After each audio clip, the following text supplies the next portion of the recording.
Luis, el personaje Donald Trump, ¿cómo lo percibes? Mira, es un fruto de la situación.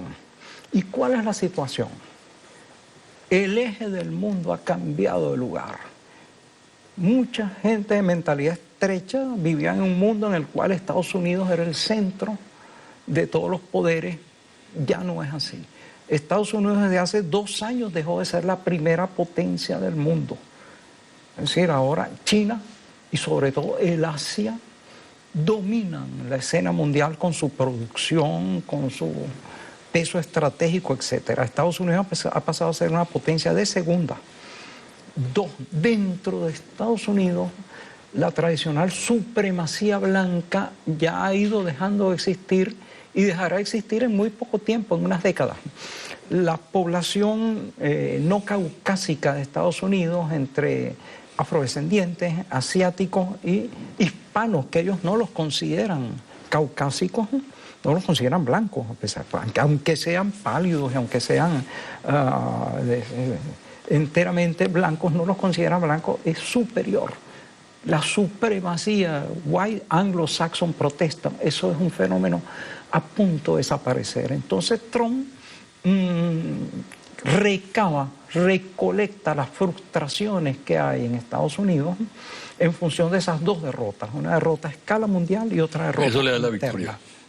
Eso le dio la victoria, que es una victoria relativa. Sí. Como sabemos, pues... Perdió en el voto popular. Pero Clinton, la Clinton tuvo una ventaja como de un 1% en las votaciones, pero los colegios electorales le dieron la victoria a Trump. Entonces, Trump llegó manejando esas 2 inmensas frustraciones. Es decir, la de un país que se consideraba el tope del mundo y ya no lo es, va hacia abajo. Esa tendencia no es reversible. La distancia con respecto a China y el Asia se ahondará cada vez más. Y en segundo lugar, dentro de su país hay todo un sector que considera que está perdiendo el dominio en su propio país en función de los hispanos, los afrodescendientes, los asiáticos, etc. Entonces, las 2 cosas llevan al apoyo electoral a Donald Trump. Ahora, fíjate, él declara, por ejemplo, que no va a repetir la historia de sus predecesores, de involucrarse en guerras de distinto tipo, ¿no? Sí. Incluso insinuó inicialmente algo así como que iban a terminar los golpes de Estado, ¿no? Auspiciados por Estados Unidos, por un lado, ¿no? Pero al mismo tiempo hizo una declaración terrible contra los medios de comunicación, ¿no? Sí. Bueno, son 2 temas distintos. Por otra parte, también dijo exactamente lo siguiente: hay que empezar a ganar guerras otra vez, ¿no? Bueno, yo siempre digo allí, una cosa dice el candidato y otra actúa el presidente. Sobre las guerras, Dios lo oyera. ¿Qué querría la humanidad, el mundo y los propios Estados Unidos? Que Estados Unidos dejara de agredir países que ni siquiera sabe la población dónde están. Es decir, ¿pero qué sucede? Estados Unidos, el centro de su economía es el llamado complejo militar industrial. A mediados del siglo pasado, Eisenhower, en su discurso de despedida de la presidencia, denunció. Dijo, hay en Estados Unidos un complejo militar industrial de tal magnitud que amenaza la existencia misma de la democracia. Estados Unidos, él solo, tiene un gasto armamentista que supera al de la otra mitad del planeta. Estados Unidos solo. Si se acaba con eso, se viene abajo la industria y la economía de Estados Unidos, más los inmensos intereses que hay detrás de eso. Un presidente que se oponga a eso, yo creo que lo desaparecen. Entonces, Trump no va a poder hacerlo, lamentablemente. Ojalá pudiera de verdad cumplir eso. Y lo que acabas de decir es una prueba. Es decir, está diciendo tenemos que ganar guerras, pero si has dicho que hay que retirarse de esas guerras insensatas. ¿Para qué ganar guerras que no vas a pelear? Entonces, ahí vemos que una cosa dice el candidato, otra actúa el presidente. En tu libro, el imperio contracultural, se recogen una serie de ideas que Yo, releyendo el libro rápidamente para esta entrevista, creo que hay algo del fenómeno Trump allí. Porque me parece que él encarna algo así como una contracultura, ¿no?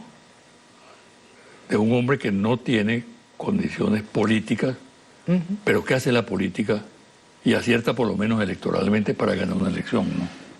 Sí, bueno, la explicación que yo le doy a eso es lo siguiente. En Estados Unidos no hay dos partidos, hay un solo partido, y ese partido es el del dinero.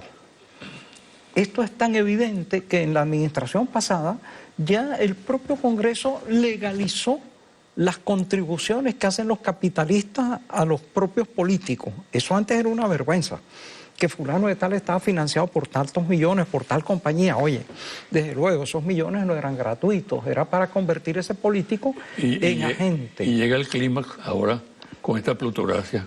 Exacto. Porque el gabinete de Trump tiene actos de presencia de los magnates de la... Hay como 6 que vienen de Goldman Sachs, que es esa gran empresa bancaria que estafó al público mundial y estadounidense y quebró.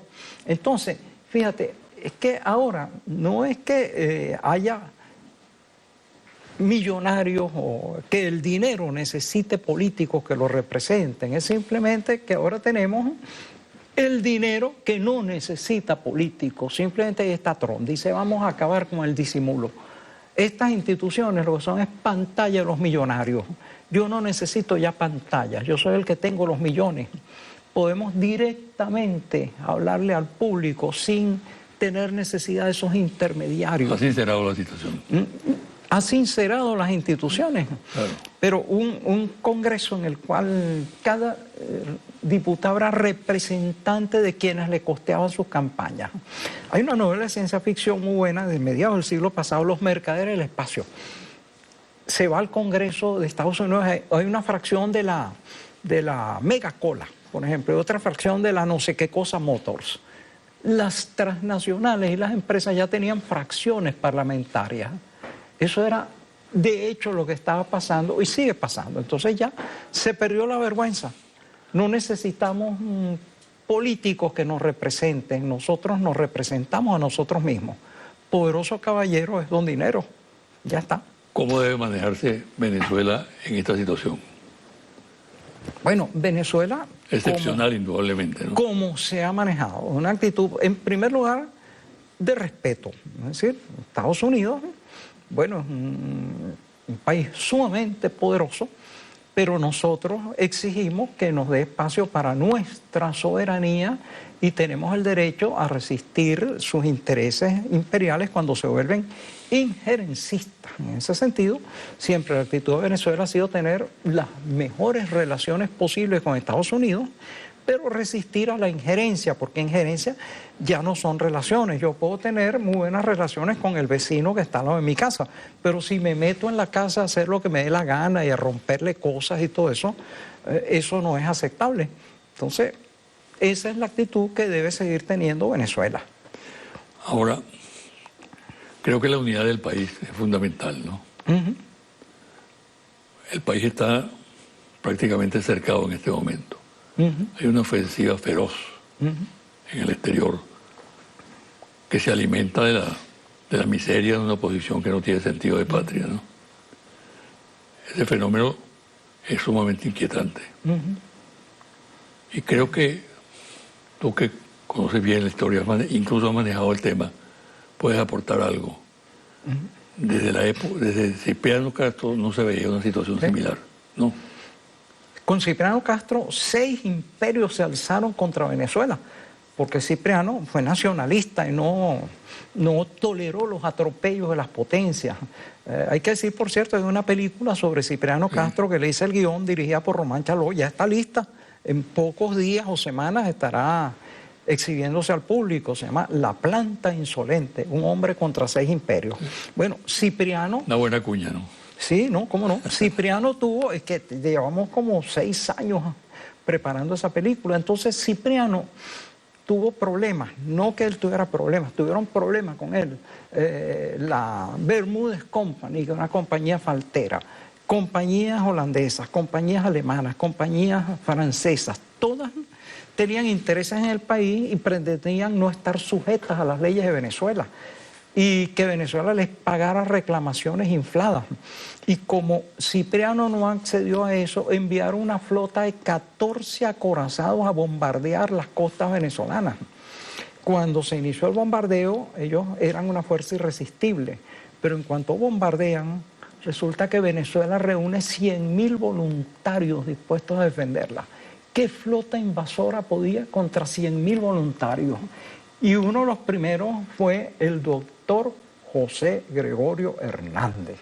Un hombre de paz acudió con su maletín y dijo: yo soy un hombre de paz, pero quiero alistarme para defender a mi país. En ese momento la tuvieron perdida. Las reclamaciones se tuvieron que reducir a la sexta parte de lo que estaban pidiendo. Entonces, fíjate, Cipriano resistió allí. Es más, históricamente, todas las revoluciones del mundo han enfrentado una contrarrevolución interna y una agresión de las potencias retrógradas externas. En Venezuela se está repitiendo ese fenómeno y yo espero que una vez más triunfaremos contra él. La respuesta tiene que ser la unidad de la nación. Sí. Y para lograrlo es muy importante el diálogo.